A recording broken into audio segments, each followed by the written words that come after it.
Je dis, tu dois connaître les voies de tes pères. Ils sont passés par quoi? Est-ce que je peux parler à une célibataire ici? Précisément à une femme, ok? À une célibataire. J'ai dit ceci. Fais attention avec cette manière de réfléchir. Le siècle présent ne doit pas te modeler. La Bible dit, ne vous conformez pas au siècle présent, mais soyez transformés par le renouvellement de l'intelligence.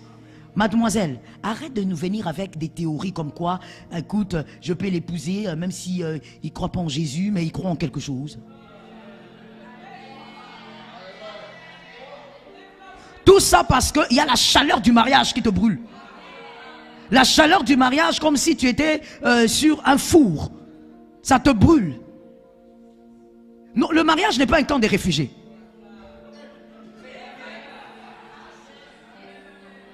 Si ça choque, je réchoque. Moi, je n'ai pas honte de choquer. Non. Tu n'es pas d'accord, c'est comme tu veux. Le mariage n'est pas un camp des réfugiés. C'est-à-dire, ce n'est pas un lieu où tu te dis, maintenant il faut que j'entre vite parce que j'ai des problèmes. Il faut que j'entre vite parce que je me sens seul. On ne se marie pas parce qu'on se sent seul. Si tu te sens seul, lis un livre, regarde la télé.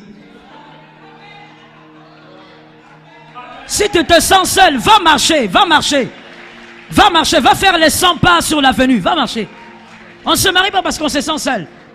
Non, je suis fatigué de préparer. Prends une bonne. Prends une bonne, monsieur. On ne se marie pas pour ça. Et donc, toi, tu veux te marier à tout prix. Qui t'a dit que le mariage est un lieu où on l'entre à tout prix? Tu dois te marier, mademoiselle, avec l'homme que Dieu a réservé pour toi. L'homme qui a réservé pour toi est connecté à ta destinée. C'est comme ça que vous épousez des gens qui commencent à vous empêcher d'accomplir votre passion. Et tu viens dire, pasteur, maintenant si l'homme que j'ai épousé m'empêche d'aller à l'église, je fais quoi? Reste à la maison. Reste à la maison parce que quand on te parlait, tu croyais que c'était une blague. Où est-ce que je veux en venir? Toi, mademoiselle, tu veux épouser, tu veux te marier à n'importe qui parce que tu es pressé de te marier. Jusqu'à épouser quelqu'un qui ne croit pas en Jésus. Il y a une sœur qui nous disait ça, moi et mon mari à l'époque. Papa, combien d'années maintenant peut-être? Combien d'années? Celle qui disait le mariage n'est pas sorcier. C'était... Combien d'années? 14 ans? Un peu plus quand même, hein? Un peu plus, peut-être 15 ans. Cette sœur nous disait des choses comme ça, dans la jeunesse. Vous savez, le mariage n'est pas sorcier, c'est pas compliqué. Il faut pas mystifier le mariage. Moi je veux pas épouser quelqu'un simplement parce qu'il est chrétien. Mais non. Moi je veux épouser quelqu'un, il y a le feeling, Il y a le feeling. Les jeunes, vous aimez ça honnêtement? Feeling. Coup de foudre. Tu seras calciné. Tu seras calciné par la foudre. On a écouté cette fille à l'époque, 15 ans pratiquement. On écoutait, on disait ok. Et dit moi je veux épouser simplement quelqu'un que j'aime, s'il m'aime, voilà. Et un jour elle est venue vers moi, elle me dit je veux épouser tel. J'ai dit mais pourquoi lui? Non, je sais que c'est un bon garçon mais il n'est pas chrétien. Non, tu sais maman, moi je m'étais juré, moi je peux pas me marier avec quelqu'un d'autre alors que c'est lui qui m'a connu en premier. J'ai dit oh ok, c'est un principe biblique. Non mais principe de vie, vous savez. J'ai dit ah ok, vas-y. Vous savez ce qui s'est passé. Son mari, qui est extrêmement intelligent, il a été initié dans les sciences occultes.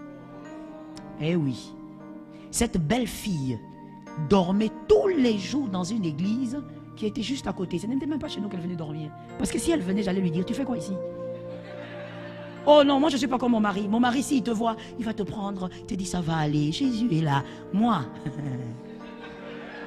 Je veux te rappeler que je t'avais dit. À moi, je veux te rappeler. Des fois même, il me dit, il ne faut pas faire ça. Il faut avoir le cœur pastoral. Je veux me calmer quand il est là. Je me calme. Je fais semblant. Je rôde autour de toi. Quand il va se déplacer, je te récupère. Je veux te dire, je t'avais dit, tu as eu. Il faut bien qu'on te le dise.